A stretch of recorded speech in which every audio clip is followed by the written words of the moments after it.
This is Jocko Podcast number 522 with Echo Charles and me, Jocko Willink. Good evening, Echo. Good evening. In April 1942, this officer was shot down and captured after sending out this warning from his patrolling seaplane that a large force of Japanese warships was approaching Ceylon.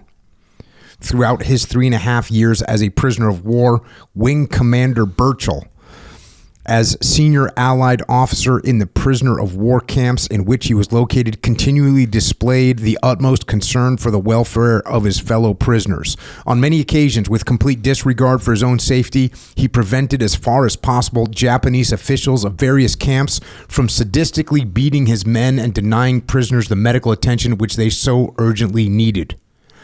Typical of his splendid gallantry was when, in the Nagato camp, he called a sit-down strike in protest against ill treatment of his men.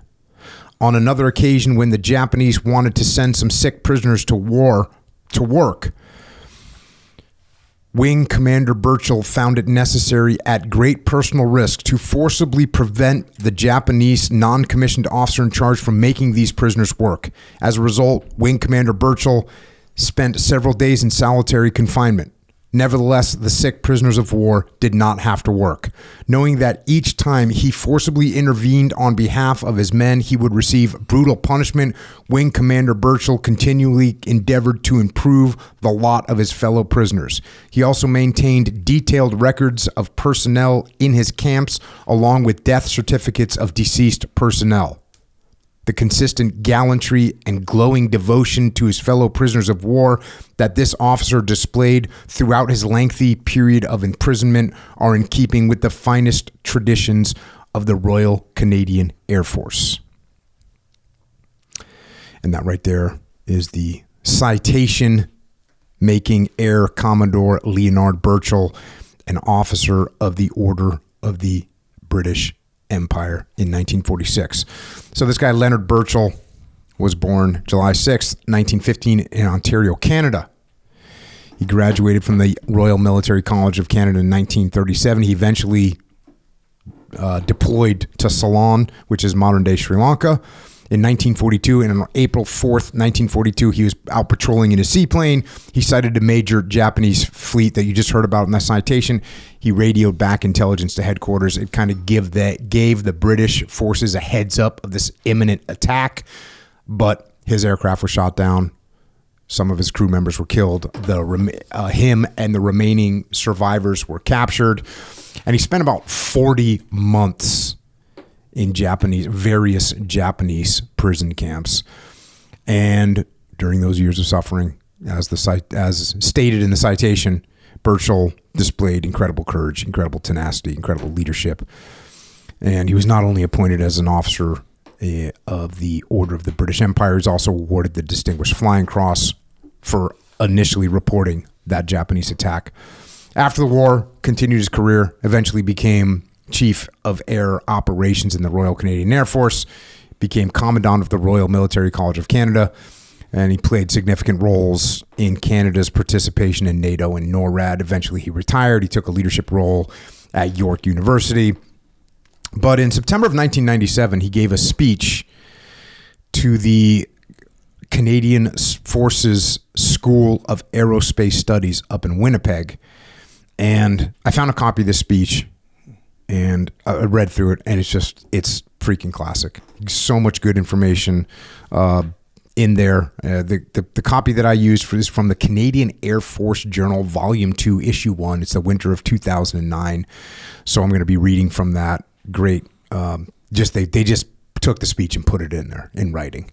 And it's so many good lessons from this thing.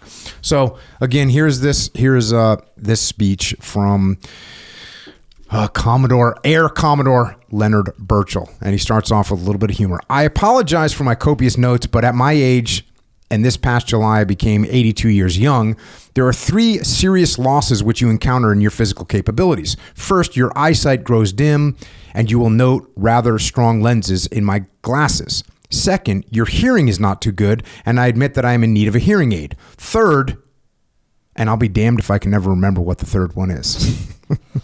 Thus, I must stick closely to my text or I will wander all over the place. Actually, there is a fourth serious loss in our physical capabilities, which we old chaps encounter, but we do our utmost not to even think about that one, let alone discuss it, as whenever we do, all we do is sit around and cry. You will note that it is necessary for me to take frequent sips of water. And this is due to the fact that during my indoctrination into Japanese culture, which was administered with severity by clubs of various sizes, all too often I would zig when I should have zagged, and the damage to my throat is finally caught up with me, resulting in my having to have a series of drastic throat operations and intense radiation treatments, leaving me with a perpetual dry mouth and throat. So I ask you, please bear with me. So here you have this 82-year-old guy, clearly very sharp, always giving this speech. I'm going to fast forward a little bit. Napoleon once said, "There are no bad men, only bad officers." The question then is, have I been a good or bad officer? And here, there is no set criteria or standard. Some believe that the best measure of success is the rank you attain, but I do not accept this. Some of the finest men I have met, served with, and held in the highest regard were not necessarily those who were the most senior. This is something that happens all the time. Like people think, oh, he was a general or he was an admiral. He must be an awesome leader. Like, not so much. You cannot judge the ability or the traits of a person based on the rank, because there's some of the things that you have to do. There's like a whole path you can take to achieve high rank that has nothing to do with good leadership. It actually has to do with like screwing people over and looking out for yourself. That happens. Now, sometimes, usually they get caught at a certain point and they don't make it as far as they want to, but sometimes they do. Yeah. Sometimes they do. And even if they don't make it as far as they want to, they still made it further than they should have. Yeah. So you got to watch out for that.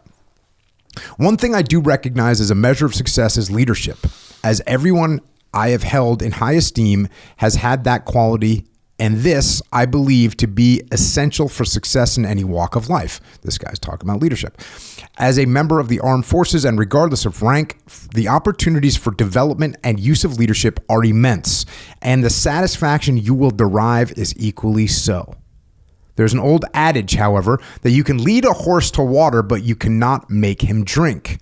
Or the other version, you can lead a horse to drink, but you can't make him water, which I don't really understand that 100%.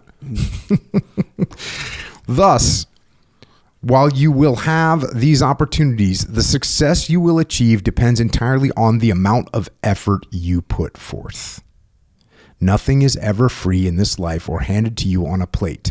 The price you must pay is hard work, total effort, and self-sacrifice. That's what we're talking about. Hard work, total effort, and self-sacrifice. Can you make any sense of that? The other version, you can lead a horse to drink, but you can't make him water. I wonder if there's a term for maybe watering a horse means like it's getting watered. It's like drinking.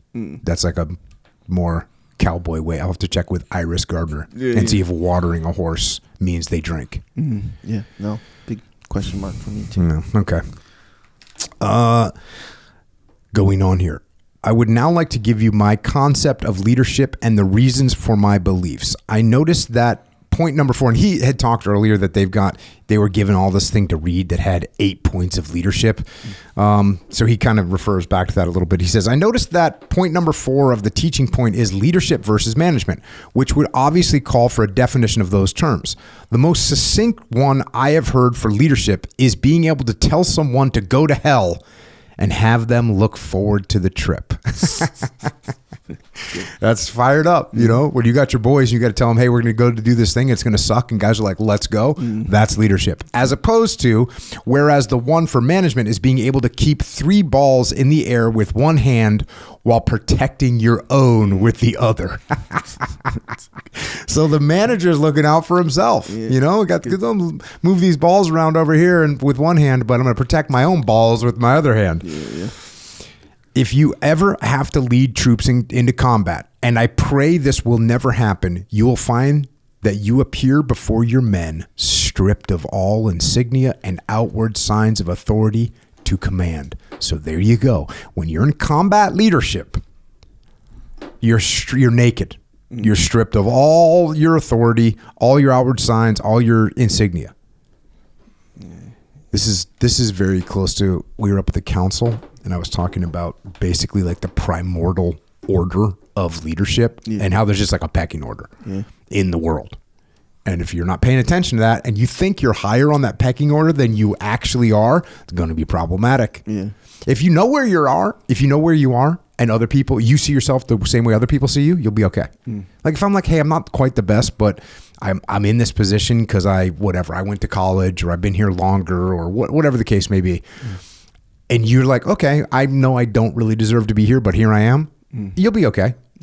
But when you think like, you're damn right, Amir, that's when we have a problem because you don't get that. That insignia is not real. I can see it, yeah. Your leadership is judged not by your rank, but by whether your men are completely confident that you have the character, knowledge, and training that they can trust you with their lives. Now, men are shrewd judges of their leaders, especially when their lives are at stake, and hence your character and knowledge must be such that they are prepared to follow you, to trust your judgment, and carry out your commands. Man, it's so... leaders all the time, very common that they underestimate how shrewd of judges their troops are. And they think they can get away with things. And they think that the team doesn't notice. Oh, it's no big deal. I'll just kind of look out for myself over here a little bit. No one will see. Oh, they'll see. Yeah. They will absolutely see. Who was it telling a story? Oh, yeah. Andrew Paul told a story at the muster. They were like he was in buds. And they were just waiting for chow. Yeah.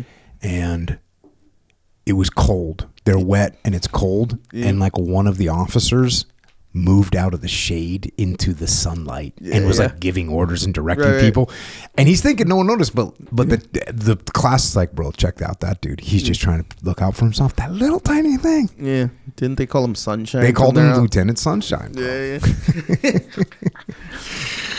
Yeah. Continuing on, let us now examine these two major things which the men look for in their leaders. The first is character. And here I believe that the prime ingredient, the absolute cornerstone, is integrity. Integrity is one of those words which many people keep in the desk drawer labeled too hard. It is not a topic for the dinner table or cocktail party. You can't buy it or sell it. When supported with education, a person's integrity can give them something to rely on when their perception seems to blur, when rules and principles seem to waver, and when they are faced with hard choices of right or wrong. You know, that's really important. The fact that, like, let's say you're in combat. There's going to be things you face in combat that are not from the book. There's no reference you can make. Like some shit happens that you couldn't predict, no one could predict, and it happened, and now you got to deal with it. And so you can't rely on any instructions that you were given. You can't rely on the rules of engagement. You can't rely on the law of armed conflict. You can't rely on the regulations that you're under. You can't rely on anything because this is a weird thing that just happened. And by the way, this happens in business too. It happens in life. Somebody's going to do some shit that you don't expect, and then it boils down to integrity. Are you going to do the right thing right now? Are you going to use good judgment? It's something to keep them afloat when they are drowning, if only for practical reasons, is an attribute that should be kept at the very top of a young person's consciousness. Without personal integrity, intellectual skills are worthless. And by the way, personal integrity is like going out into the sun when everyone else is freezing. Yeah. Actually, that story was a good one because it really like brought to light that concept. Because when you think about it, like, oh yeah, this guy, so everyone was cold, everyone was standing in line, but that line happened to be in the shade, right? And the guys are already cold. Meanwhile, so this guy like kind of pretends that he has some stuff to do, you know, some orders to put out. Yeah, exactly right. So, and how Andrew Paul explained it was kind of like you could tell he was just like making stuff up to do, you know, like keeping himself busy. because he could do it from a position that wasn't in the shade. It was in the sun, so he could get warm or whatever. Yeah. And kind of when you think about it, you're like, also Andrew Paul said it was like a 4 meter square of sun. Yeah, you know, he like found it. Like it might not have been so obvious if like it was just a little bit in the shade and then there was a huge area that was sun. But no, he was in that little 4 meter square of sun. Yep. Yeah. And it's kind of like, on the surface, you're kind of like, yeah, like, who cares? Like, what does that have to do with anything? You know, like, I mean, I would be more, you would think anyway, if you weren't there and you didn't understand really what you get from the actual experience, you think, oh, well, like, it has no bearing on me, you know? Mm-hmm. Like, should I be in the, like, it has no bearing, you know? But when you're there and you're in a cohesive group and you see someone just in principle, like, hey, I'm going to get this for me with a disregard for the rest of the group, you know? It kind of it's like a perfect little illustration. It's such a good illustration. Yeah. And not to mention the metaphor, like, of that spotlight going right on him. And he doesn't even realize it. Meanwhile, he literally has a spotlight on him, you know, and the rest of the group is in the shade, in the dark or whatever. That's great. Continue on. As the ancient Roman philosopher Epictetus said in the field manual he produced for the Roman soldiers in approximately the year 50 AD, it is better to die in hunger, exempt from guilt and fear, than it is to live in affluence with perturbation, meaning like the anxiety, the guilt of what you've done. Yeah. So it's better to be cold and stand with the class than it is to be warm and freaking be guilty. But I will tell you that I think a lot of people, when they make those little decisions, they don't know. They think that people don't see. Yeah. They're not like, I don't care, I'm going to go get warm. They don't think like that. Right. They think like, I can get away with this. And that's why they allow themselves to do it when it's so obvious. Yeah. And in a way, I mean, the point here is kind of like with the judgment thing, a little bit of a change. But we talked about this too, where you can almost kind of understand, like when it comes to just the nature of a person, where you're right. He doesn't, like, let's say Lieutenant Sunshine, right? He's like, I'm still going to do what I'm supposed to do. You know, I'm just going to sort of, kind of like, it's going to be a little bit warmer than ever. Color outside the lines just a little bit. You know, it's going to have no bearing on anything or whatever. And they don't realize they're not detached or, where they can't see themselves and how they look to others, right? And there's big examples of this and small examples of this, like, and ever in between. So, and we talked about this too, where it's like, when let's say someone videotaped the whole scenario, just in one wide shot, right? Yeah. And it's and then showed it to Lieutenant Sunshine, right? Later, he'd be like, bro, I didn't realize I looked like that. Like, I know how I felt. I know I felt like I wasn't going to like betray no one, or I'd just get a little warmer. That'll help me, in my whole thing. We got to, if you ain't cheating, you ain't trying, like, bro, I'm trying to do the best I can, kind of a thought, whether that's a justification or not. But when you see it all in the frame, like the way other people see it, you're like, oh, bro, that looks way worse, and then it can kind of like add to that guilt, It's so bad. But if you totally get away with it, it might have a little guilt. But when you kind of detach or when it's brought into perspective, I think that's what you really feel it. When people start calling you Lieutenant Sunshine. Yeah, exactly right. Check. Continue on. This means that you must demonstrate the utmost honesty in everything you do in your dealings with superiors and subordinates alike, both on and off duty. It is this that inspires your men to carry out a similar integrity. When they know your word is your bond, then confidence and trust will permeate the entire unit. The men will feel they can come to you, their leader, with the bad news as well as the good news. Never shoot the messenger, as this will just discourage others from giving you honest feedback needed for you to command. You must report the good, the bad, and the ugly up the chain of command to your superiors. There is no substitute for honesty in our profession. What we do is just too important. So that right there, like the way you're behaving as a leader is going to impact everything that everybody else does. Mm-hmm. And telling the truth about what's happening and being open to receiving the truth without being mad about it, this is what you have to do. Yeah, that's a hard one. Yes. That's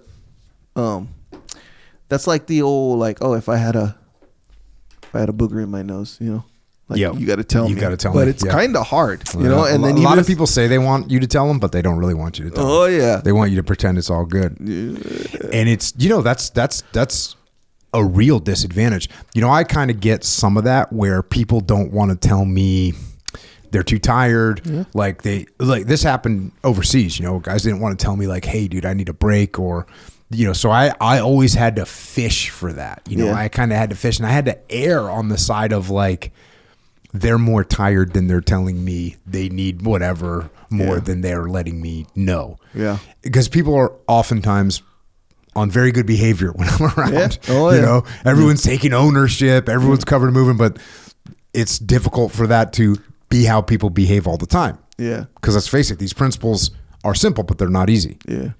Yeah. That's actually, if you can kind of separate them into actually two, because like not that what you're talking about is that's real, that's 100% real, because you have like this standard of being, where, and everyone's trying to live up to that standard, right? And if they admit they're tired or admit they're kind of cold or something like this, where it kind of is like, oh man, you're not living up to the standard, that's kind of, it's not even really officially established. It's just sort of out there. Yeah, it's just out there, bro. It just kind of follows you around. That's what we're doing. But, right, exactly right. So it can be hard in that way, yes. And then you're at risk of like compromising performance or whatever. But it's a little bit different than if I'm like, hey, that decision you made like wasn't that good. Mm-hmm.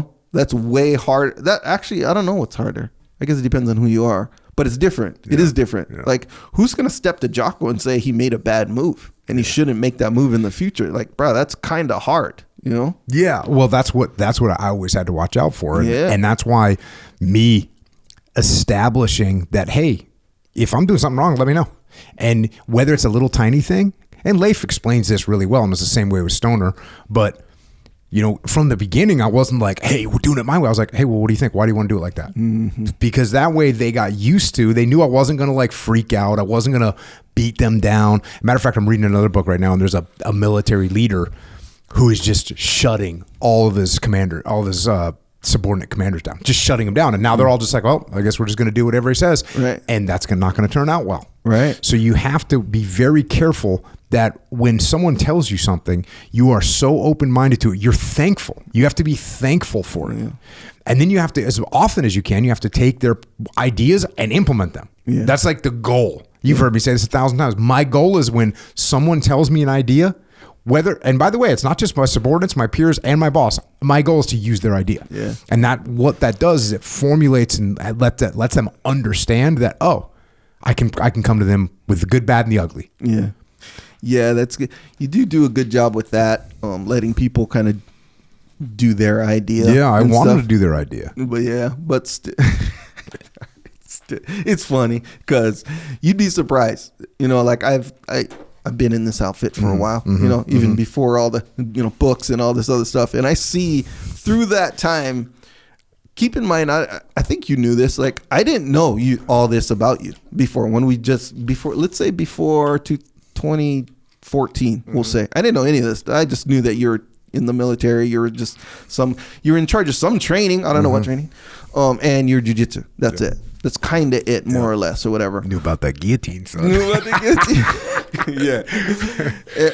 And some personality stuff or whatever. But so I didn't know all this stuff. So I just knew you as more of like not a boss scenario, more of just like a training partner with some wisdom, here and there kind of a thing. So in that very specific position, and kind of in a way a unique position, I get to watch people just do backflips and switch personalities when you're around versus not around. Still, right? Oh, literally to this day, just watch it. I'm like, bro, but I know, like I'm used to it now, but it is interesting because you do a great job of like, like not getting mad and like, if someone has bad news or, someone has some critique, you're just like, yeah, you just roll right with it. But I think I'm used to it since I've kind of been around it for years. And then some people, they're just not quite, it's almost like they don't get it quite yet, Yeah, I had someone deliver like some bad, quote unquote, bad news to me the other day. Mm-hmm. And they'd come from a different organization and they were like nervous talking to me. Yeah. And I was like, oh, it's all good. Hey, no factor. No one died. We'll get straightened out. Mm-hmm. And then she was like, oh, this is a lot different than what I'm used to. And I was like, in what way? And like, you're not yelling at anyone? I was like, well, no. So it's very difficult, but it's something that you as a leader have to nurture, is that you listen, you don't judge, you don't react, you don't freak out, like all those things, which by the way is so common, dude. It's so common. It's so ridiculous. Yeah, I was telling somebody this. Actually, I know it doesn't matter though. Where this guy was saying, hey, if I act a certain way, tell me, you know, because sometimes like I don't realize I'm acting a certain way, like mean or whatever, or defensive or whatever. You know, he said, sometimes I don't realize I'm doing this until like way later or like days or weeks afterwards. And I realize, oh, wait, maybe I could have been nicer or something like that. So let me know, right? And I'm thinking, all right, so time went on and I actually did let this person know. And they just got mad at me for it, right? So it's kind of like, I'm trying to think like, okay, I understand the dynamics of it because when you're in the moment, you know, it affects you emotionally.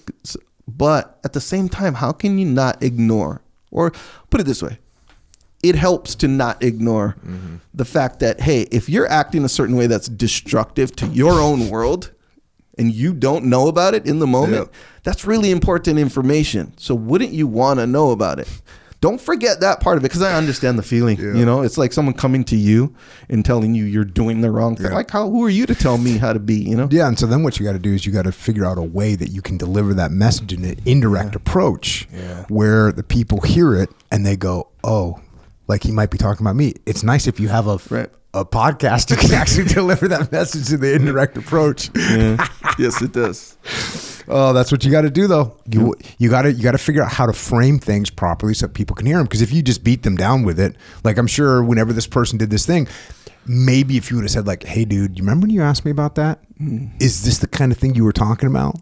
And that way, you're not confronting him with it, but you're making him aware that like, "Hey, dude, you need to think about what you're doing right now." Even you explaining this right now is really putting into, for me, right? I'm learning in real time, by the way.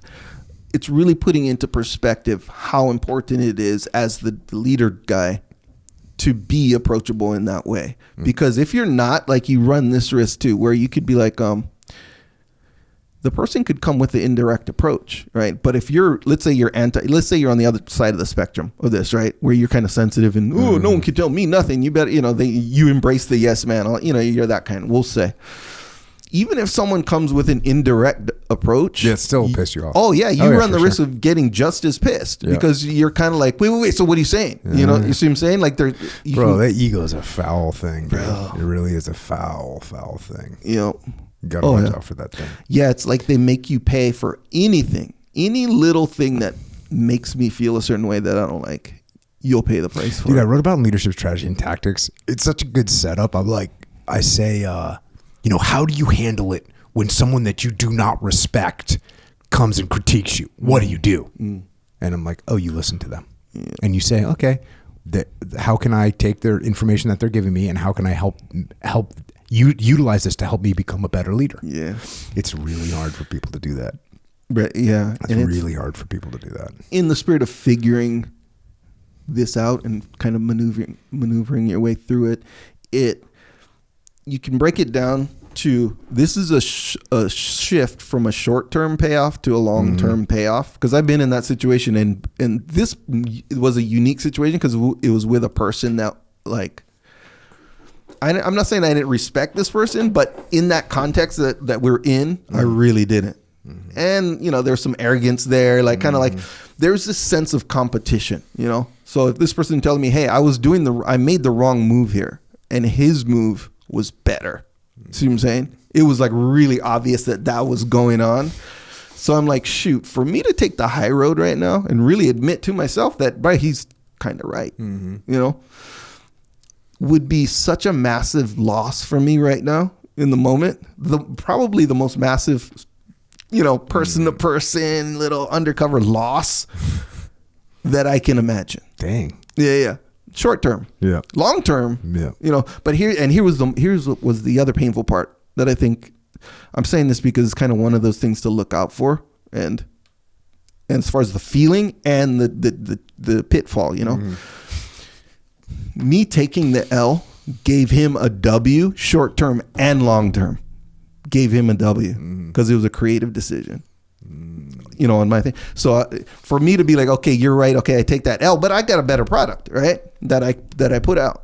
But at the same time, he knows that he's the one who corrected me on my product. You see what I'm saying? So he takes the W. It's actually not you, but no. If it was you, that's a good context. Yeah. You know, like I would welcome yours. Yeah. This one was someone who's like, you know, one of these freaking, what do you call them? Couch armchair quarterback type. So it was like one of those scenarios. Sure. So anyway, but the thing is, the whole point was, if you can endure that, it actually doesn't matter because you will win, end up on top. To do. Exactly right. But it's a long-term thing, and you might take some short-term L's, which actually don't matter, by the way. Yeah, they don't matter. Yeah, like that's literally what discipline is. And by the way, when someone looks at you and you get a really, like a legit good recommendation on something, and you decide not to take it because of ego, it's so bad. It's so bad. When you go, oh, that's a good point. I think that would improve the thing. Yeah. And you go, okay, cool, I'm going to take that on board. Yep. You get elevated. Yeah. Even though you feel like you took an L, you're actually taking a W. You're like, oh, yeah, makes sense. I'll do that. Right. So easy to do that. It's just so easy to be like, oh, that's good. Well, no, I'm saying it's not easy to fall into that. It's easy to go bad. But it's actually not that hard to be like, hey, dude, that's a good point. And there's nothing better than like any type of criticism you get. You go, oh, yeah, I do screw that up. It's just such an easy way to get a W instead of a loss, even though it feels like a loss. You win. Yeah. You win by saying that's a good point, man. I like your plan better. Let's go with that. Yeah. There's not one person that goes, yeah, you see? No, everyone goes, oh, wow. Echo must be really secure in what he's doing to just be like, oh, yeah, that's a good point. Actually, it doesn't feel that way, though. I'll do you one better. Sometimes people, it depends on your relationship with them. Some people will be like, yeah, you see? But you're still right, though. Yeah. He'll be like, good. You see, but and that person might feel good about themselves, like they got over. But you're right. I think they will elevate you. Mm-hmm. They won't be like, oh, that guy's ignorant. They'll be like, oh, well, yeah. You know, get kind of down. But isn't that weird, though? As far as figuring out how all this stuff works, it's really a version of discipline, because that's what discipline is, right? It's like where you're kind of controlling your emotions, not acting. Yep, you're indexing on the big picture or the long term. That's what discipline is. You know, you all the way down to like a diet. You know, like if you go diet, right? Which is it's kind of like, yeah, you could take the W now and eat that yummy this or that or whatever. Let's call it a donut. Call it what it is. Oh yeah, that's big short term W, but you know, a long term loser, as one might say.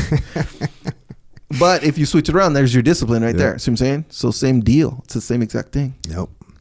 It is. And just a note, it's like one of the, you ever heard that the crazy person doesn't know that they're crazy, right? Yeah. So if you're a leader and you think no one can see what you're doing, I'm telling you, people can see what you're doing. Now, if you're over there just thinking like, no one can see this little move that I'm making. If you're thinking that, I'm telling you, everyone can see it. Just like if you're a crazy person and right now you're like, I'm not crazy, you're kind of crazy. So let's be careful. It continues with integrity here. Integrity also means having the courage to take full responsibility for your actions and those of your subordinates. This sounds pretty like an awesome concept. By the way, he made this speech in 1997. So I'm glad he's not here to sue me for extreme ownership, right? Yes. To take full responsibility for your actions and those of your subordinates. Don't quibble. Don't try to shift the blame. Don't look for scapegoats.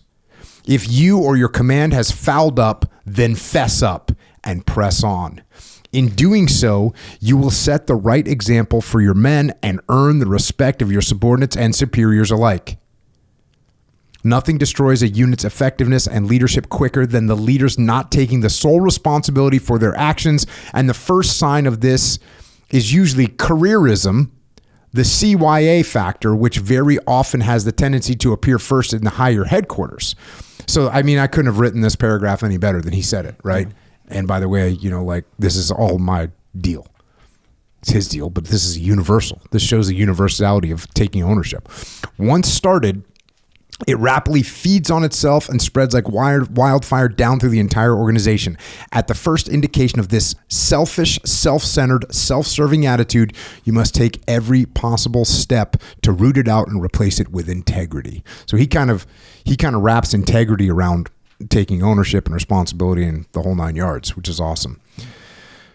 Going on to the second major thing which men look for in their leaders is knowledge and training. It is essential that you ensure you have the knowledge, information, and training necessary for you to properly assess and solve the problems which will face you and your men. I started getting a little nervous when I was reading this. All this must be done to the very best of your ability, regardless of the size or importance of the problem. Never accept the second best or mediocre solution because you think the problem is not worth your time and effort. So now I'm like thinking, oh, so you gotta know everything. I'm kind of thinking this might not be the best paragraph. But then he says, if you don't have the necessary knowledge and information, then go get it by asking for assistance, advice, guidance, doing research until you are satisfied you have everything you need to reach the best solution. Now, you can't do that if you're not humble. Mm-hmm. You cannot do that if you're not humble. Then carry out the solution with your full effort and determination. So there you go. If you should know what's happening. If you don't know, ask questions, figure it out. Another point that the men look for in you as their leader is your concern and effort on behalf of the welfare of those who serve under you. You must prove beyond any doubt that you are fair and just in your dealings with them and that you genuinely like and respect them. In all circumstances, you must place their well-being ahead of your own, regardless of the cost to yourself. Boom.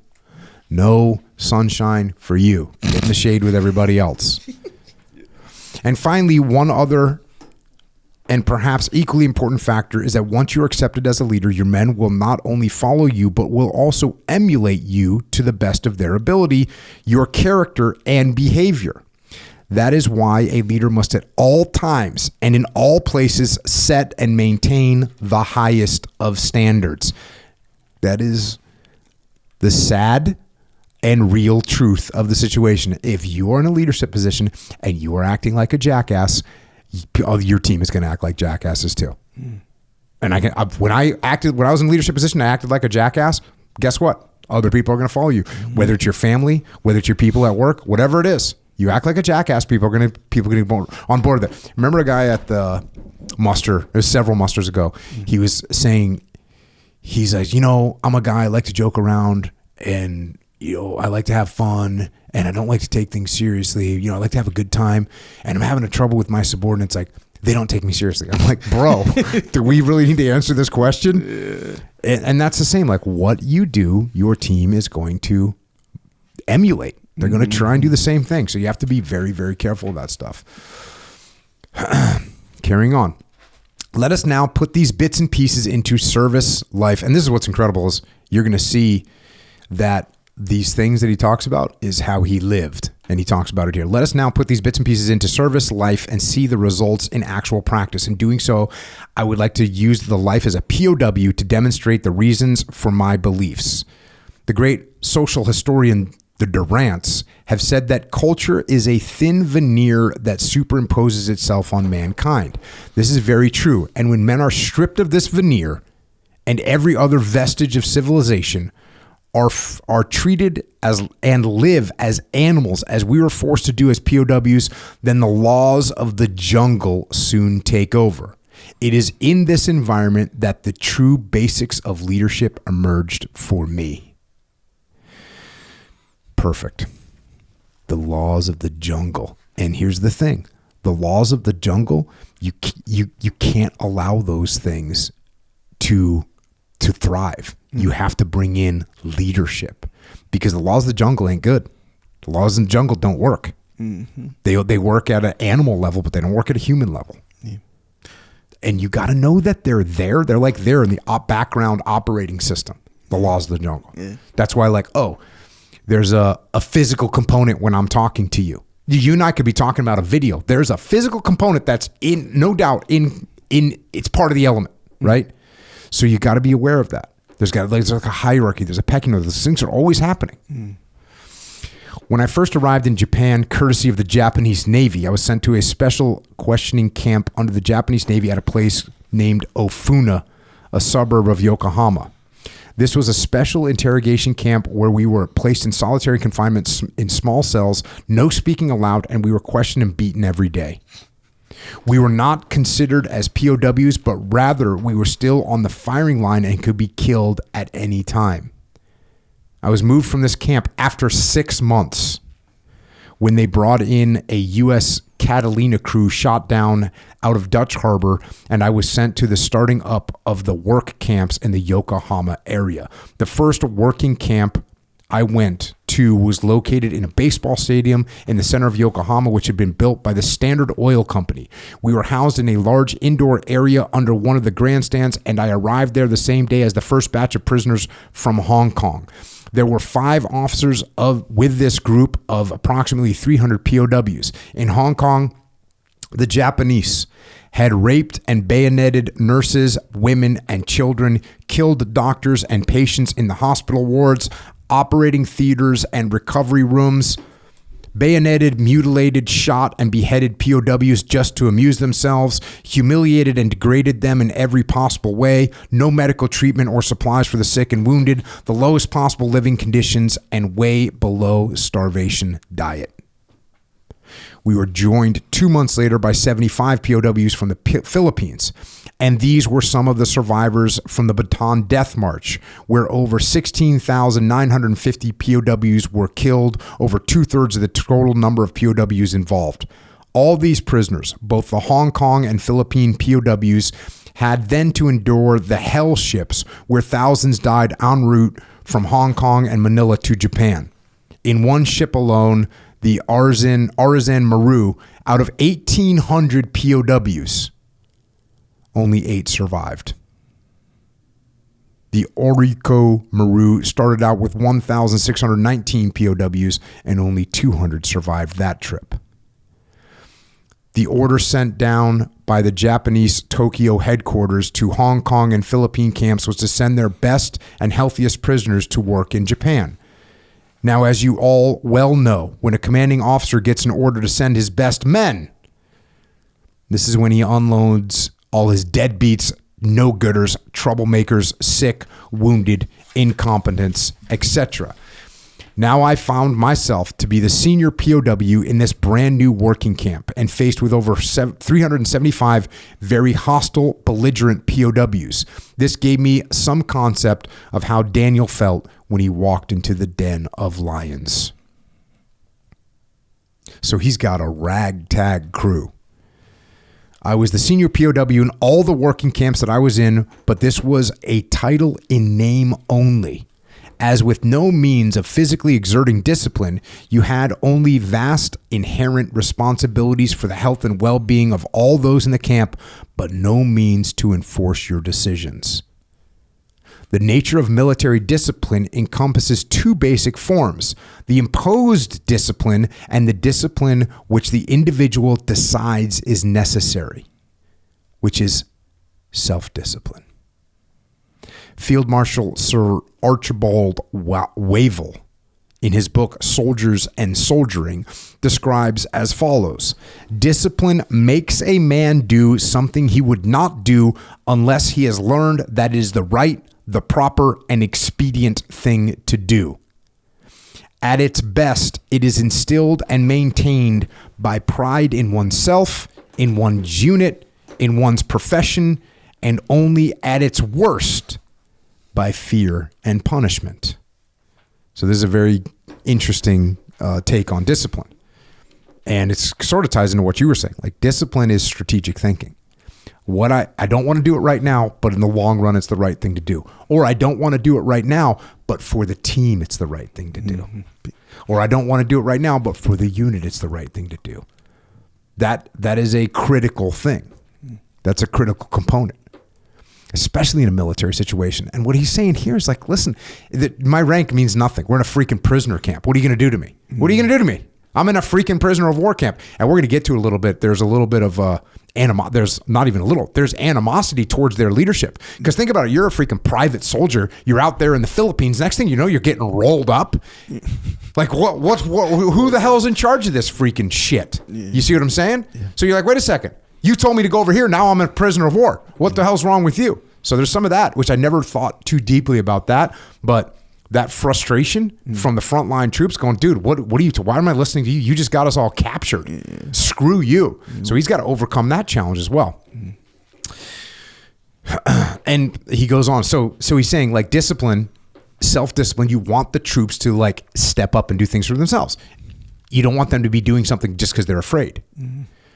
And you don't want to do something because otherwise you punish them. And he goes into that a little bit more. In our case, punishment was completely out of the question. The conditions and environment in which we existed reduced our health to the very razor edge of complete collapse. And we needed every bit of our health, strength, stamina, and reserve to barely keep living from day to day. Having to undergo punishment on top of all this would have been tantamount to issuing a death sentence. Thus, the authority we had was only that which the men wished to give us when and if they felt like it. So this is leadership. Mm-hmm. This is the core of leadership. You have no means to back anything up, and if you should always be thinking that. You should always be thinking, I'm only going to be able to lead in the way that they let me lead. Mm-hmm. When they feel like it. If they feel like it. As officers, we were singled out by the Japanese for special treatment. Every method possible was used to degrade us in front of the men in order to counter any control or discipline we might try to develop. Yeah, not only is it like a tough situation, you got these other freaking Japanese imperial people that are trying to undermine what you're doing. Mm-hmm. From the men's point of view, all officers were under great suspicion. And here we go. They felt they had been let down and that the incompetence of their officers was responsible in large part for their being prisoners. Facts. Another sad factor was that after being captured, unfortunately, a lot of the officers' prime concern had been for themselves. They had taken the best quarters, furnishing, clothing, and supplies available, and only after they had taken what they wanted or considered their share as an officer did the troops get what was left. Bruh. Yeah, you think the shit's not going sideways? Mm-hmm. Like, imagine the person outranks you, yeah, and now all of a sudden they're taking shit from you. There's ass beatings happening. Yeah. You see what I'm saying? Yes, I do. This was particularly true in the distribution of food. Since the POWs were on a starvation diet, food was of the greatest importance as it meant life or death. And when the officers took more than their equal share of the daily ration per prisoner, it not only meant that it drastically reduced the food left for the men, but also the men's chances of survival. This isn't like, bro, I get some extra fries on my plate. Yeah. This is like, I don't get this morsel of bread and I'm going to die from it. The first night we were in Yokohama camp, we, the 5 officers from Hong Kong, and myself decided that we had to share the privations, maltreatment, and work at least equally with the men, and that this could only be done by demonstrating that we took on an obviously greater share than the men. Not just the same. We need to take on more. We immediately set up a system whereby the food and everything else we received was dished out in full view of the men. If anyone thought that he had less than an officer, he was free to exchange his share for the officers, no questions asked. It's freaking legit. Yep. The officers were always the last to take up their share. The men tried us on by eating some of their food and then changing it for the officer's bowl or for an officer's bowl.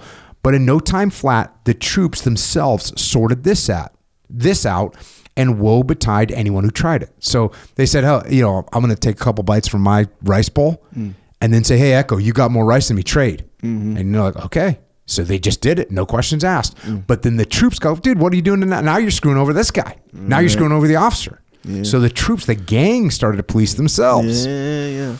That's interesting. Those little ways of keeping it fair, dude, or like with great. Like a portion. Yep. So I started this with my kids, where they were like, okay, let's say, I don't know, there's like a cookie or something like this, and I'll be like, hey, there's just one cookie. What I'm saying, it's a big.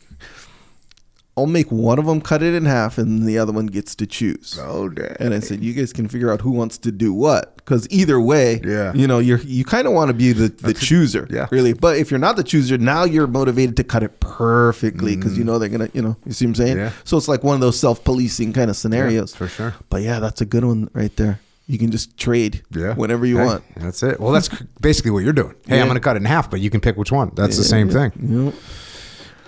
It's a little easier with a cookie, not a damn morsel of rice. But hey, that's Echo Charles. We're bringing the examples from the quote real world. Here we go. In fact, in a way, this backfired, as when the Japanese reduced an officer's ration because he was sick or as punishment, the men themselves made certain that the officer still received his fair and equal share, and in some cases, more than his share. So again, this is not the rules of the jungle. These are the rules of a team trying to survive together. Cigarettes, I was surprised about this. Cigarettes became the currency of POWs, and with the horrible conditions and starvation under which we lived, the addiction to tobacco increased beyond belief. I've never used tobacco, so I don't know what that addiction is. I've seen people freaking be addicted to tobacco, both cigarettes and chewing tobacco. But this is crazy. It seemed that when you were smoking, you could, to a limited degree, blot out the reality and ease the continual terrible pangs of hunger. Men who were starving, never without intense hunger, 24 hours of the day and every day of the year, knowing that their very lives depended on small bits of food we got, would still trade away their food for cigarettes. We, the officers, gave up smoking, which was no easy task in itself. But in this way, we removed ourselves from any criticism and were able to put our ration of cigarettes into the ration for the men, and also create a small supply for our doctor to be used in keeping the heavily addicted from trading away their food. Anyone offering to buy or sell food for cigarettes was reported by the men themselves to the doctor, who would then talk to those involved and take remedial action. In this way, our lives were made much more bearable, and many lives were saved. Again, the laws of the jungle are, bro, if you're going to give up food for cigarettes, you're going to die. But the laws of the team and leadership are, hey, we need to help the team. Another immediate action we took whenever a Japanese guard started to beat up a prisoner, the closest officer would jump in between them, the prisoner would get lost as quickly as possible, and the officer would take the beating. Sometimes the guard would become bewildered to find he was beating the wrong man and would stop, whereas sometimes he would become infuriated and take it out on the officer. We just had to take our chance and hope for the best. That's going to prove, that's earning leadership capital, obviously, in a big way. A word about dress and deportment. Clothing was an absolute premium, as we only had what we had with us when we were captured. The only clothing issue we were given was what the Japanese had captured and then did not want for themselves or could not use in any other way. Believe me, the pickings were very slim indeed. We lived in rags and tatters. The clothing issues we were given all went to the men. But again, in short order, the men made certain that every officer had one good shirt, tie, tunic, trousers, and hat to wear whenever we had to parade in front of the Japanese. We were given 1 square inch of soap per week with which to do all our laundry and to keep our bodies clean. There was no hot water, and even cold water was in very limited supply. We were allowed 1 hot bath and sometimes only a warm bath once a month. The supply of razors, razor blades, hair clippers, scissors, needles, threads, and all other such normal items were only those which had been brought into the camp by the men after their surrender. It was therefore impossible to maintain the normal standards of cleanliness. In addition, we were out of the camp for about 12 hours of the day doing coolie labor on starvation diet. The result was that we were sick, starving, cold, filthy, infested with lice, fleas, and bed bugs, but unable to find the time, energy, or means to do very much about it. Despite all this, through the height of ingenuity and improvisation, we still managed to keep ourselves as best we could. When we turned out on parade, it may have been in rags and tatters, but we were clean, upright, formidable, proud of our heritage, and still as undefeated as we could possibly be. You just roll through this paragraph like whatever, no big deal. Dude, sick. Bro, when I'm sick, it's like, it's, okay, that's just like one thing. Yeah. Hungry. Like, not just hungry, you know, oh, I haven't eaten yet today. Yeah. Like sometimes you come into the podcast at 10 o'clock in the morning and you're quote unquote hungry. Or I come in and I'm quote unquote hungry because I didn't freaking chow down, you know, a big giant breakfast and a milk. Yeah. And we complain about that. Imagine being on a starvation diet for years. Cold. Again, cold. We don't complain about being cold. Imagine just being perpetually cold. Filthy. Infested with lice, bro. Yeah. Infested with fleas. Infested with bed bugs. Like every one of these things is awful. Every one of them. And that's what they're doing. And yet when it came time to turn out for parade, they stood up with their shoulders up, and their chests out. Undefeated as we could possibly be. Here, may I quote from Field Marshal Slim in writing about his World War II campaign in the jungles of Burma, in which he said, quote, "At some stage and in some circumstances, armies have let their discipline sag, but they have never won victory until they have made it tout again, nor will they. We have found it a great mistake to belittle the importance of smartness in turnout, alertness of carriage, cleanliness of person, saluting or precision of movement, and to dismiss them as naive, unintelligent, parade square stuff. I do not believe that troops can have unshakable battle discipline without showing these outward signs which mark the pride men take in themselves and their units, and the mutual confidence and respect that exists between them and their officers. It was our experience in a tough school that the best fighting units in the long run were not necessarily those with the advertised reputations, but those who, when they came out to battle, at once resumed a more formal, disciplined, and appearance." And he says, how true, how true. So that way that you carry yourself, and this is one of those things, man. It's like the way that you carry yourself, the way that you present yourself, that stuff makes a difference. Anybody says it doesn't make a difference is wrong. They're just wrong. You have to present yourself in a disciplined manner. How true, how true.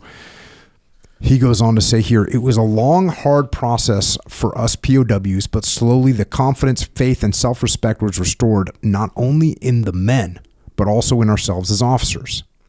The first winter in Japan, 1942 to 1943, was the worst, as we tried to climatize ourselves to the living conditions, the cold winter in unheated barracks where we only had one blanket each, the daily coolie labor, the starvation diet, and the total absence of any medical treatment. Approximately 35% of all the POWs in the working camps in Japan died that winter. And yet, in our camp, with its average of 375 POWs during these first 2 years, we lost only 3 men, less than 0.5% per year, giving ample proof of the success of the efforts made by that entire camp." Again, this is the laws of the jungle, man. 35%, you're going down. Let us now look at the mutual concern for one another, or comradeship, which developed and which is such a vital part of leadership. I believe the good book says, "Greater love hath no man than this, that a man lay down his life for his friends." This to me defines the comradeship we developed, and I may give you one example. Medicines were practically non-existent, as we were never given any medical supplies whatsoever by the Japanese. Isn't it like, you think about, when's the last time you put like bacitracin on some freaking cut that you had, you know, because that was getting a little bit infected, you drop some peroxide in there, or you had freaking ringworm and you're like, cool, go to get the Lamisil or whatever, put a little bleach on there, bleach it out, put the Lamisil on, the ringworm's gone, you know, in 3 days. We just don't even think about that. Yeah. Just no medical treatment. No medical treatment. The Red Cross medical supplies sent to Japan for use by POWs was taken by the Japanese military, repackaged, and sent to their combat troops. After the war, the Allied forces found warehouses all over Japan filled with Red Cross medical clothing and food supplies which had been sent for use by the POWs and which had been stored to be used by Japanese troops in the event of an invasion of their homeland. Our only hope was to pool whatever meager supplies we had in camp and use them for the maximum benefit of all. This had to be done in complete secrecy, as the Japanese confiscated any medical supplies they found, and treatment of POWs by our own doctor was absolutely forbidden. This presented a very great problem as everyone hoarded whatever medicines they had. While you may not have the right medicine or drug for whatever illness you encountered, at least you had a chance to barter or trade for the one you did need. Our starvation diet, on our starvation diet, we had no resistance whatsoever to any disease or infection. We suffered at all times from the ravages of malnutrition and its medical consequences. Beriberi, pellagra, blindness, gangrene, etc. Once our doctor got going on secret sick parades, the men soon believed in us and started to turn in their bits and pieces of medical supplies to the doctor. A detailed account was kept of our camp medical supplies as to where they came from, who gave them, and how much we had, how much we used, and on who. These accounts were available and could be seen at any time by anyone in the camp. A little transparency there. So you can imagine all these guys hoarding these little tiny little bits of medical supplies they had, and they eventually got everyone to turn it all in so we can not take care of the individuals, but take care of the team. This is the law of the jungle being overtaken by teamwork. Cover and move. One POW from Hong Kong had smuggled in 3 morphine pills, which he turned into the doctor. And as these were the only painkillers we had, it was agreed that a unanimous vote of the entire camp would be necessary before one could be used. The reason for this was that you never knew when it might be your turn to need such help to get over that last big painful hump, and hence you had better have a say as to how and when they were used. Once they were gone, there just wasn't going to be any more. Time and time again, the doctor would decide to use a pill in such cases as drastic surgery due to gangrene, as all this had to be done without any anesthetic. That means we're talking about amputations with no anesthesia. He also recommended that they be used in the case of the 3 men we just lost before they died, when there was nothing more we could do for them. This is amazing. In every instance, the unanimous decision was obtained from the camp, only to have it vetoed by the man who was to receive the pill. So every time a person was dying or needed anesthesia or was going to get their arm cut off, the whole camp would vote, yes, give them the morphine. And they'd say, nope, save it. I was separated from that camp after 2 years, but I understand that those 3 pills were still unused at the end of the war. Yeah, that kind of makes, you know how like you're at a party. Mm-hmm. I don't know. Okay. Hangout, Super Bowl party. I don't know. Maybe you had these muffins or something like this where everyone loved the muffins. And it's like, oh, there's one more. You know, everyone had some muffins, right? But there's only one more left. Everyone wants it, but no one wants to be the guy to take the last muffin. You see what I'm saying? Yep. It's kind of the same scenario. Yeah, for sure. So, but of course, the extreme version of it, but just a little bit. Whatever that's Bro, that's the like Super Bowl party muffins versus the freaking amputation morphine. It's different. I'm gonna let it be. No. You do you. In principle, it's the same thing, and in fact, it kind of sheds light on the power of that principle. See what I'm saying? Even I understand you don't want to be the last guy to take the muffin or whatever it is, right? I understand that because it's not that big a deal. It's like what I go without a muffin. That's an easy sacrifice for the team. You see what I'm saying? And for my reputation as a guy who's not greedy. Yeah. Right? Not a muffin muncher. No, not a muffin. But in the case of morphine, that's a huge, huge sacrifice. Yet that principle is still that powerful that you won't even take some, come on, bro, amputation and you're still not taking the morphine. Gangrene, bro. That's a powerful principle is what I'm saying. It is indeed. That's what I'm saying. Bro, that's real. Fine. A word about our stealing, because this was one of the main ways to our survival. Our camp worked at many various jobs each day, and it was possible on a lot of jobs to steal things which were not only of great benefit to the camp, but also to the Japanese with whom we worked. A good example was an oil factory where they crushed peanuts, coconuts, soya beans, etc. to make various cooking oils and lubricant oils from castor beans. This was a gold mine for us as we stole peanuts and coconut for food, and as we set up making soap in the boiler plant of the factory by making trays out of old tin, stealing coconut oil and caustic, which we then cooked up on top of the boilers. The coolies we worked with knew what we were doing, so we marked trays with their name on it. When their tray of soap was done, we would cut the slab of soap in half and give them half. We would then smuggle the soap out of the job and back to camp. We were searched inside the factory by the factory guards before we left the job, and then again outside the job by the army guards before we got in the trucks or marched back to camp. At the camp, we were searched once again inside the camp by the guards. If at any time during this entire process we were caught, we never implicated the Japanese workers, and they knew this, so they trusted us even more than they did their own fellow workers. Other items of great value to the Japanese were, because of strict rationing in addition to the soap, was sugar, salt, and cooking oil. These items we stole not only from the factories, but also when we were loading or unloading railway cars, ships, and barges. We were able by stealing at one job and trading with the Japanese coolies with whom we worked on other jobs to get a meager supply of drugs which were available on the Japanese market to supplement our own supplies. As for the men who did the stealing, we set up a system whereby anything of value to the camp, such as food, trade goods, etc., the man doing the stealing would notify the officers, and an officer would go out to work on the job with him. If the man got caught, then the officer would step in and say that he had ordered the prisoner to steal. In this way, the officer took the giant share of the bashing, solitary confinement, and other punishment. If the stealing was successful, then half the goods was turned into the camp supplies and used for the sick to trade with for the coolies for medicine. Here again, complete records were kept, and anyone could see them at any time to ensure just how goods were being used. So who's the coolies? Coolies are just like slave workers. Okay. I don't know if they're prisoners. I don't know if they were like Japanese, like literal, like criminals or something in Japan, or what type of what country they came from. Whether they were Chinese that had been brought over as slaves, or Filipinos that had brought over by slaves, or whether they were just like Japanese, lower class Japanese that were being enslaved. But that's what a coolie is. They're kind of like slaves. They're like elevated slaves. Interesting.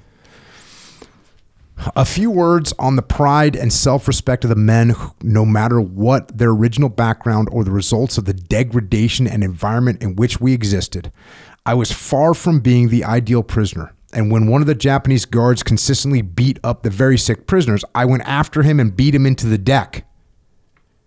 I shall not go into the aftermath of that affair. Suffice it to say, I was extremely lucky to barely survive the punishment and not be killed. When the beatings of the sick started up again, the men said I should try something else, as we would never live through that punishment again. So we held a sit-down strike. And after I had received a terrible beating, but also the assurance that the sick would not have to go to work, did I give my order for the men to go to work. My hour of glory was very short-lived in that I was removed from that camp within an hour and sent to a severe discipline camp at Omori, Tokyo, to show me the error of my ways. There I was set up as a very bad example, and it was the kiss of death for any prisoner to even look at me in front of the specifically selected sadistic guards.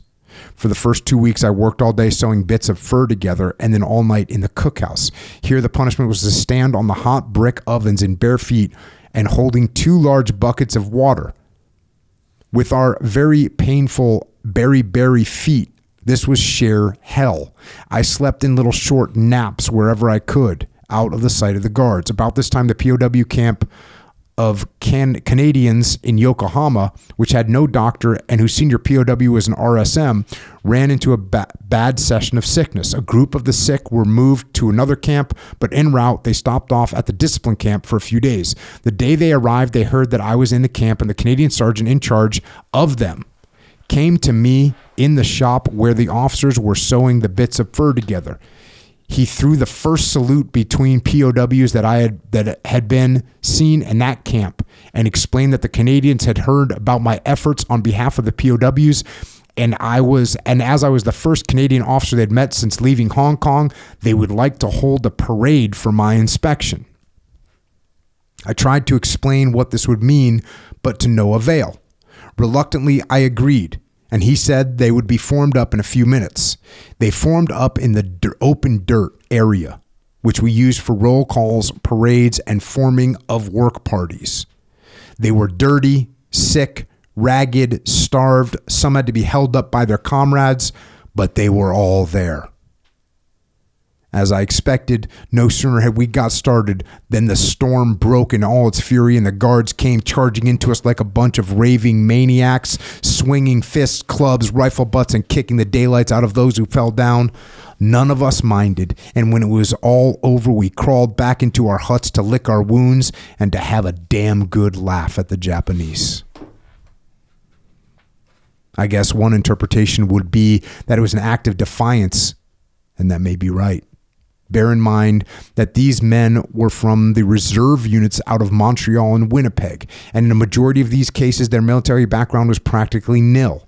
All had been reduced to the lowest state of civilization by their maltreatment and horrible environment, and yet there was a pride in each of these men such that I had never seen before or expect to see again. It made me proud to be admitted into their ranks. I might add that news of this parade spread like wildfire throughout the working camps in Japan, and the rise in morale amongst POWs made life hell for the Japanese guards. So, epic. And this is kind of portrayed, a lot of this stuff. Have you seen the movie Bridge on the River Kwai? It's a great classic movie. It was one of my favorite movies as a kid.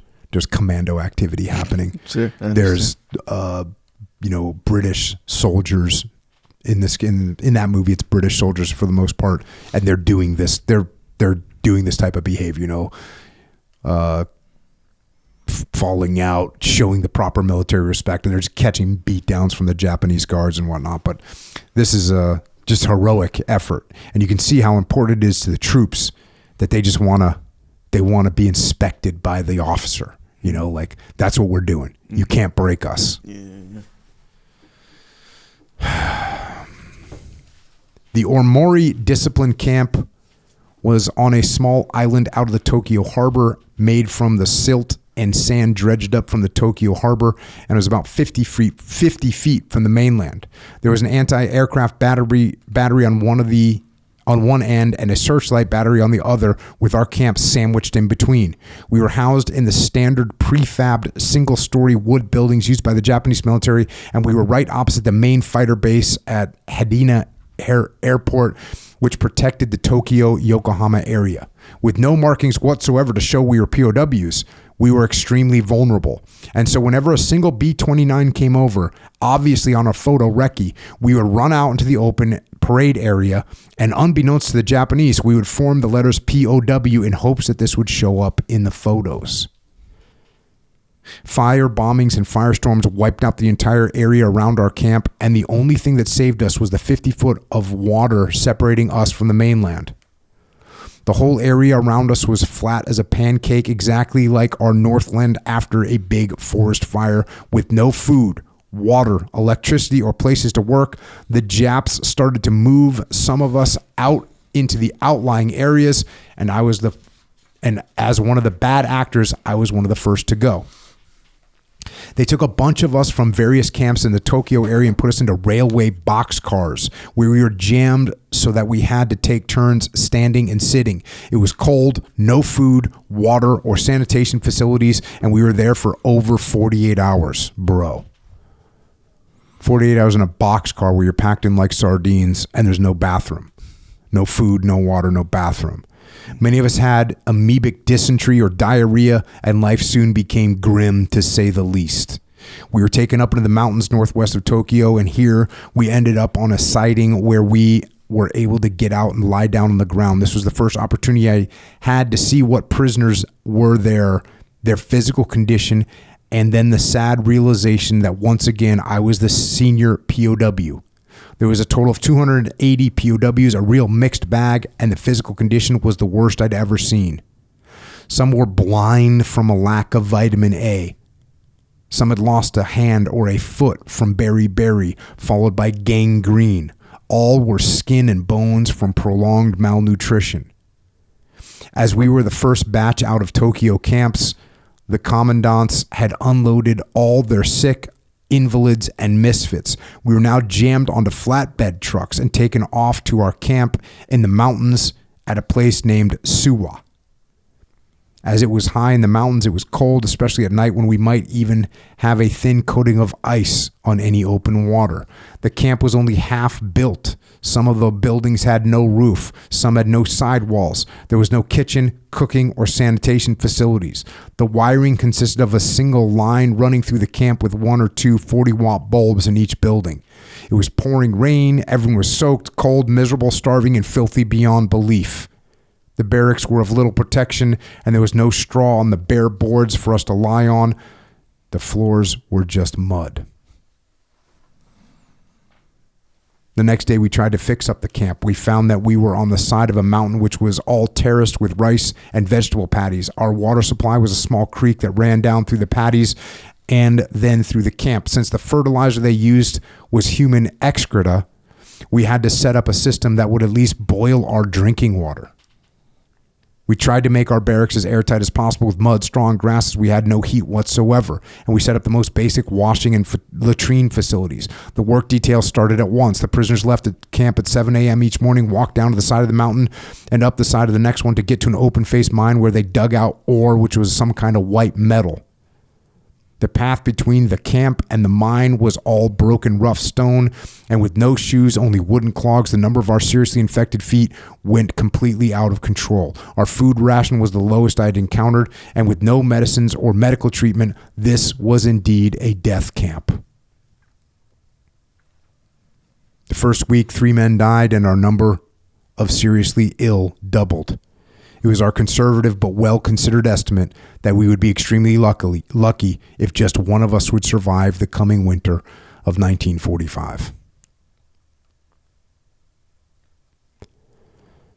As the war started to go against the Japanese and the Allies began their island-hopping campaign toward Japan, the orders had gone out from Tokyo headquarters to all military that they were never to retreat, but rather fight to the last man, even with suicidal attacks. The kamikaze aircraft was a good example of this philosophy. Also, the orders were that at the first sign of a landing and attack on their area, they were to kill all POWs, internees, sick, wounded, incompetents, etc., so that every able-bodied Japanese could fight to the death without hindrance. In the POW camps, we had to dig trenches, and machine guns were placed at each end. We were then to be marched into the trenches, doused with gasoline, and set on fire. Anyone trying to escape would be killed by machine guns. Proof of this policy was more than evident in the Japanese-occupied islands, which were overrun by the Americans, where they found all the POWs, sick and wounded captives, and Japanese, all massacred by the Japanese as they retreated.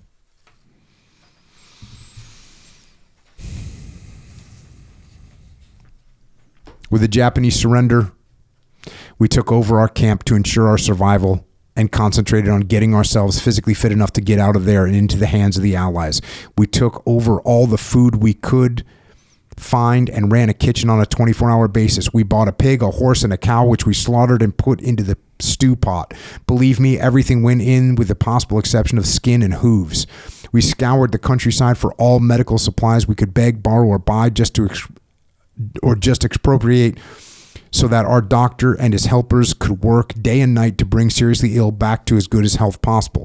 We got yellow paint and painted big POW signs on the roofs of our buildings. We made flags out of old bed sheets and colored them with crayons. We put these up on flagpoles and we waited. The U.S. Navy planes soon found us, and we were showered with bundles from heaven containing clothing, food, medicines, and goodies such as cigarettes and chocolate bars. When the doctor felt we were as fit as he could get us, we made our move and came out overnight by train to Tokyo. When we couldn't find any Allied forces near the Tokyo railway station, we moved over to the station for the electric train and went to Yokohama. Here we went outside the station, sat down, and flew our flags on some bamboo poles we had liberated. It was not all that easy. You must remember that we had some prisoners who were blind, some minus a foot or a hand, some unable to walk on feet, painful from beriberi, and all of us at the end of our endurance. Thus, we had to commandeer trucks, wagons, bicycle trailers, anything that we could lay our hands on to carry our sick and invalids.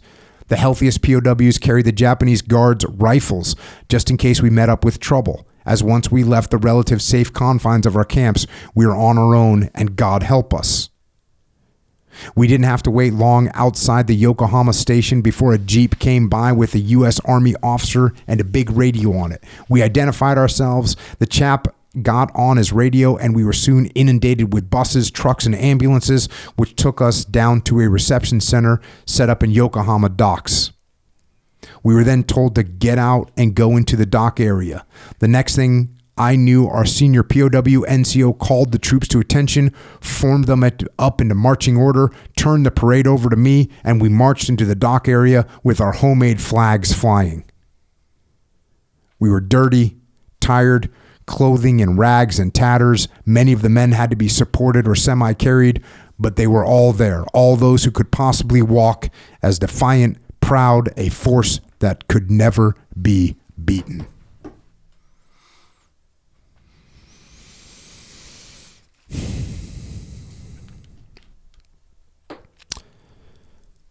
The first thing was to strip us of all our clothes and throw them into an incinerator. Next, they removed all our body hair and put us through a delousing station. From there, we got into a hot shower with lots of hot water and soap. While stark naked, we were confronted by a horde of doctors and nurses who segregated us into groups depending upon our medical condition, then into a room with all the clothes in the world where we could take as much of everything we wanted. Finally, we were given a thorough interrogation by a team of intelligence and war crime officers.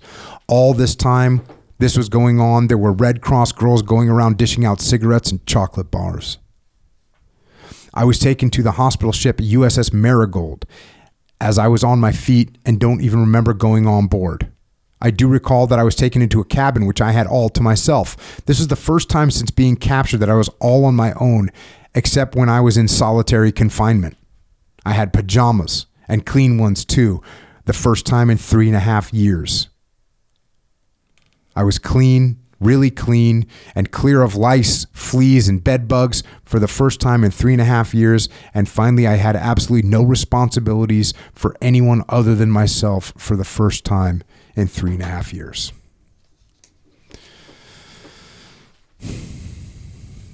Our camp was unique in having 100% survival from the instant that the war ended until we were recovered by Americans.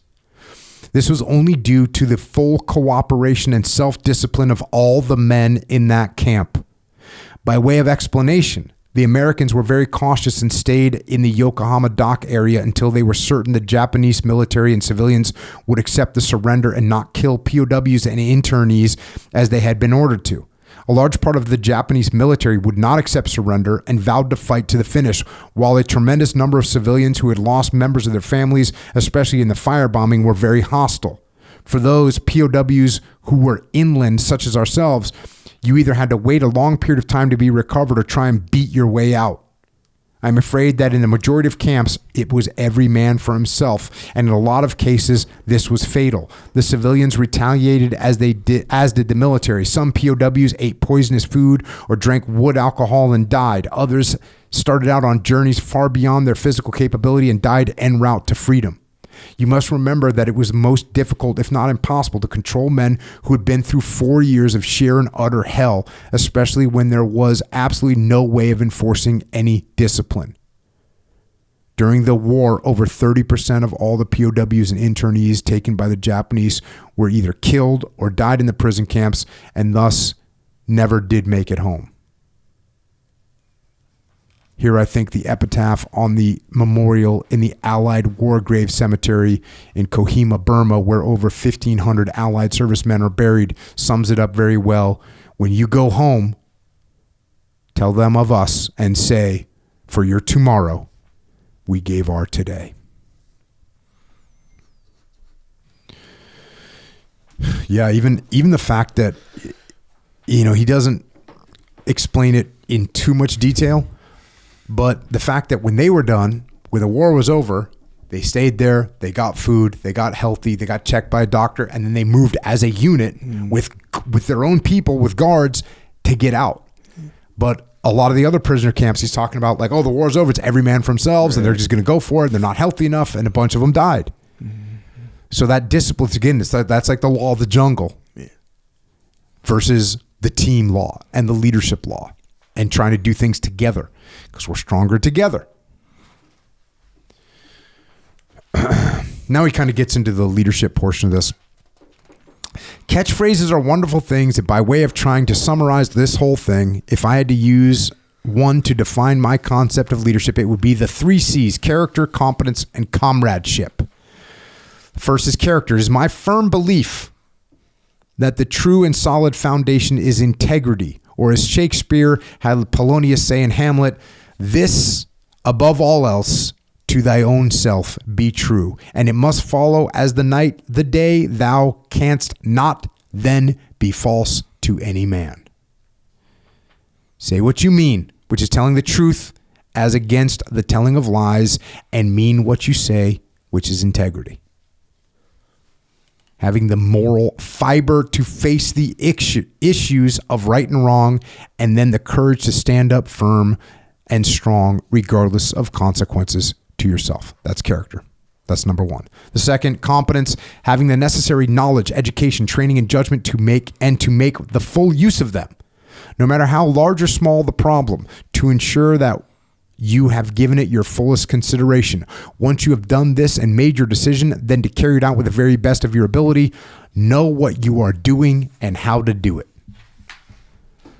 Number 3, comradeship, taking a full interest in your subordinates. Having true respect and concern for them to the extent that at all times and in all circumstances, you put their welfare and their well-being ahead of your own, regardless of the cost or inconvenience to yourself.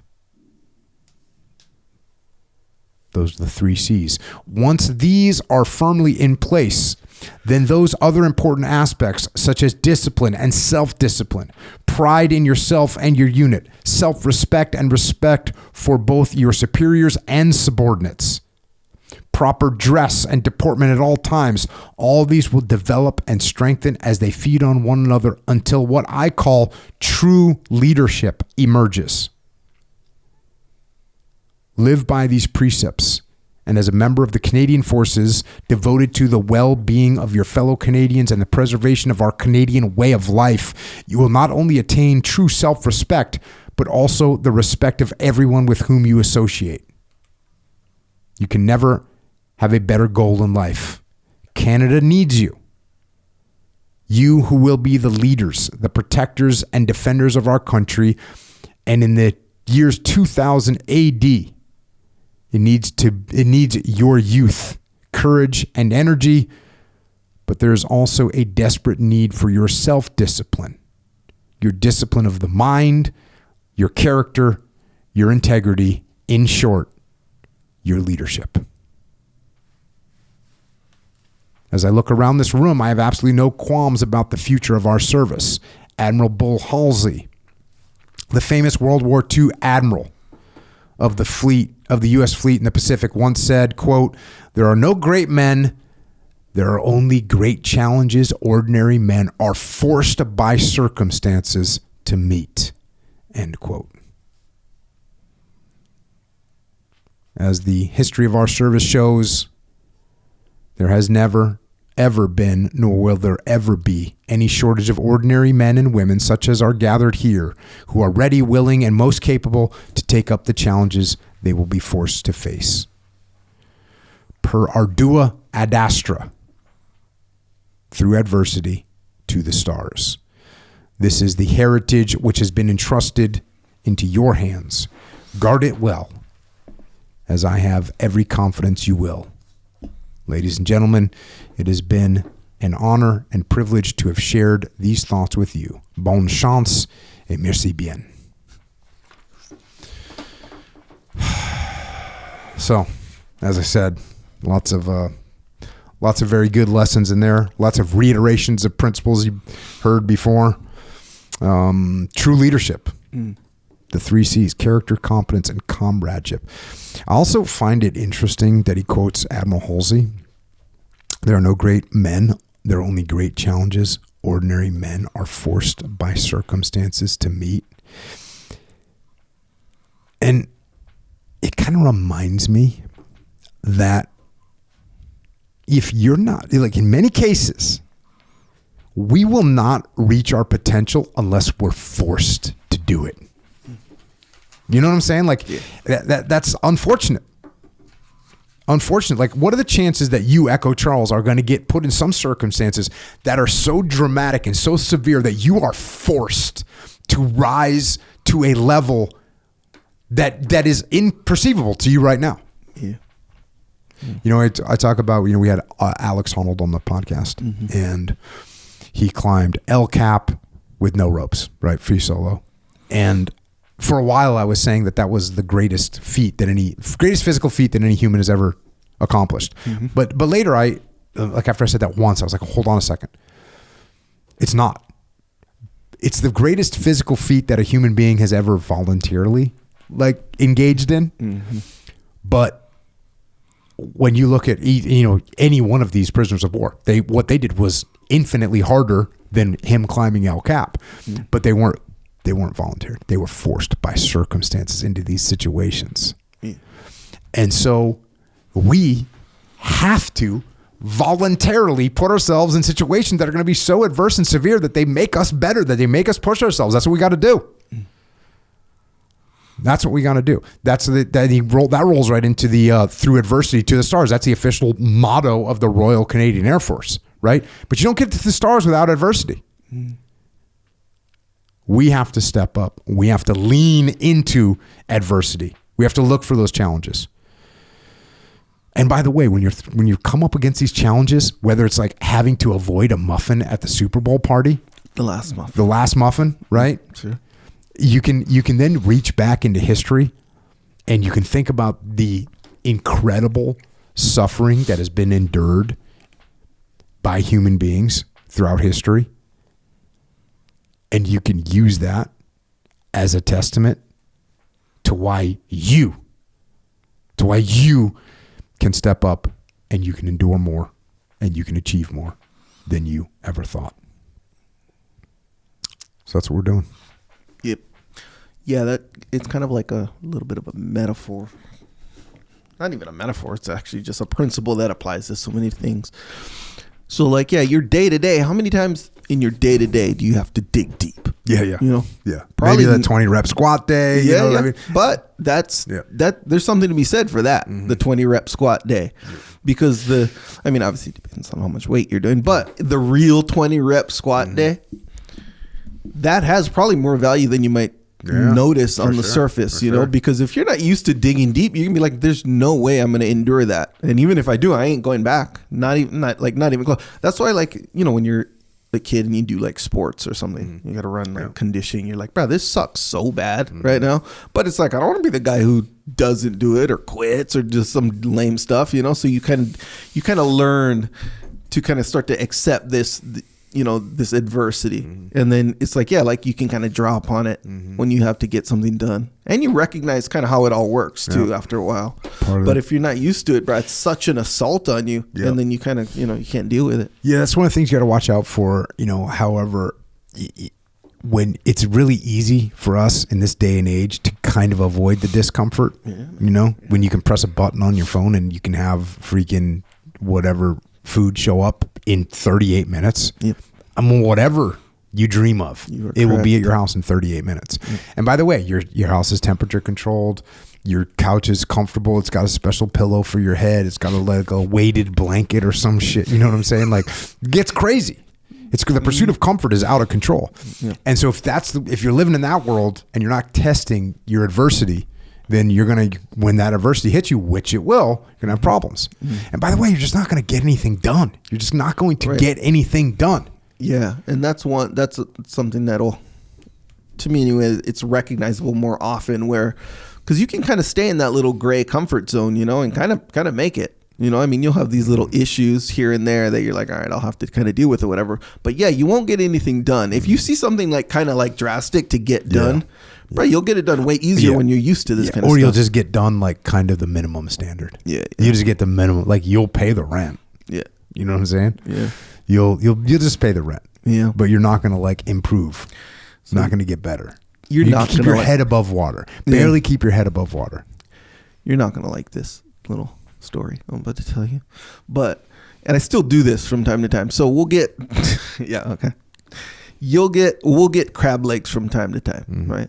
Those crab legs for dinner or whatever, for some special thing, whatever, Christmas dinner, we'll say. And so what I'd always do for whatever reason, I think I recognize this principle as far as crab legs go. So you got to peel the crab legs or whatever. You got to crack them and take the crab leg meat out of the shell. So I would take it all out of the shell first. The typical protocol is crack one, eat one, crack one, eat one, But I would take them all out of the shell first. And I'd have this pile of de-shelled crab legs. And you can just enjoy the crab legs. See what I'm saying? That's like getting a big thing done rather than just keeping your head above water. See what I'm saying? Meanwhile, everyone's cracking shells and doing all this stuff. Meanwhile, my days are gone. All I got is this pile of just, fruitful crab legs. You see what I'm saying? Bro, I'm telling you. Right? You can kind of like organize your life like that. You'd be good to go. Crack those shells, bro. In principle. See what I'm saying? You're front loading the work, right? Yeah. And putting yourself through this adversity where now you can get the full benefit and payoff from that adversity rather than crack one, eat one, crack one, like living minute to minute, day to day, kind of a thing. That's what I'm saying. Don't let that happen, man. Lean into the adversity. That's what we're doing. And by the way, when you do lean into the adversity, when you push yourself mentally, physically, you're going to need right fuel. That's true. You need the right fuel. Hey, check out jockofuel.com. Get whatever you need. I am currently drinking a Go and a Hydrate because I already did the Def Reset. I did a workout, then I did the Def Reset workout. Which was wooden leg. Okay. It was 3 minutes of jump squats, 3 minutes of lunges, 3 minutes of jumping jacks, 2 minutes of jump squats, 2 minutes of lunges, 2 minutes of jumping jacks, 1 minute of jump squats, 1 minute. Yeah. Okay. You do 3 minutes of jump squats, like out of the gate, you're smoked. Yeah, you're smoked. Because it's one of those things that's absorbing all the energy that you have. Yeah. Each jump. Like 3 minutes of jumping as high as you can. By the end of those 3 minutes, my vertical jump was going to the extent of my toes. You know what I'm saying? It was exhausting. But yeah, so you're going to need fuel. Right now, I am deep with a Hydrate and a Jocko Fuel Go energy drink. We got everything that you need. We got Time War, which I highly recommend. We got Joint Warfare, got Super Krill. We got everything that you need. We got collagen and colostrum. We got all the products that you need to fuel your goals. We got creatine. I'm currently stacking 20 grams, 10 in the morning, 10 at night. Where are you at? About 15. 50. Oh, so you stepped it up before you were 10 to 15. Did you step up? More than anything, I actually reevaluated it because, like how you scoop it. Oh, yeah. You got the huge scoops. The huge scoop, bro. That's yeah. So, yeah, I think I'm at 15. Okay. Feeling good, though? Always strong. Creatine and Hydrate.